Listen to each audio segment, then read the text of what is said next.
Hello, everyone, and welcome to SunUp. I'm Lyndall Stout. We join you today from the Cimarron Valley Research Station at Perkins, where we're talking about potential disease pressure in summer crops with our new Extension row crop pathologist, Dr. Maira Duffeck. My name is Maira Duffeck. I am originally from Brazil. I have a bachelor's degree in agronomy and a PhD in plant pathology. And here at OSU, I started this position as the row crop extension pathologist in the Department of Entomology and Plant Pathology in January 2023. So I'm brand new in the cowboy family. I start to be really concerned about plant disease in the state of Oklahoma in June and also in the first half of July when we start to have a lot of rainfalls in the state. However, after that, the rain stopped. And with that, we kind of stop the development of the disease with that. So we need to remember that to have the development of the disease in the crops, we need these three factors. First, we need a crop that's susceptible for a disease. Second, we need the pathogen present in the area. And third, we need the right weather conditions for the development of this disease.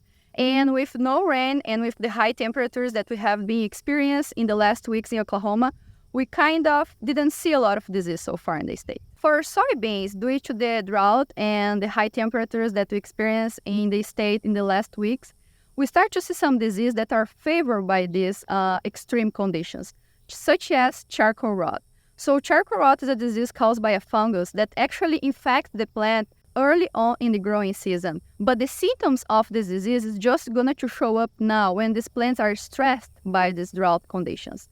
And the growers can see these patches in the field where the plant doesn't look good and they start to die prematurely. It's a good indication that if you see some dead plants, can be caused by this disease. Another disease that's also favored by these extreme weather conditions is Phytophthora root and stem rot. So this disease is the same. The fungus infect the plant early on in the growing season, but the symptoms of the disease, we're just going to notice now that the plants are already stressed.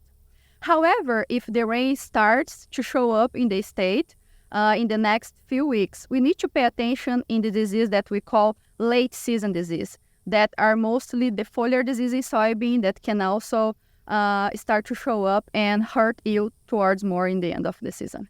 And this is an indication of a disease that affects the root of the plants and the stem of the plants.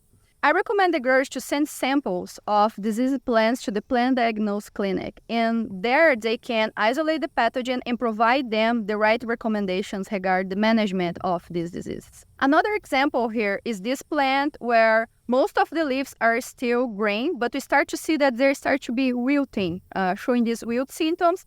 And also here we already have some leaves that are completely dead. So this plant probably is going to die prematurely in the field, and is also an indication that we are having here a root or stem root problem in this field. So regarding corn, we have a disease that calls southern rust of corn. And this disease was already reported in two counties in Oklahoma. That's Caddo County and also Tulsa County. So with the rains that we got this last weekend in Oklahoma, we need to start to scout these fields and see if we have the presence of this disease. The growers need to keep in mind that they have a very short window of time to take decisions regarding management of corn disease, that they have from tasseling to R1 to conduct a fungicide application. So the first step is really to go in the fields, start to scout these fields and see if we have the presence of the disease to then take decisions regarding management. And I recommend the growers to contact the local extension office because then they can provide the right information regarding how to manage the disease that the growers are seeing in the field.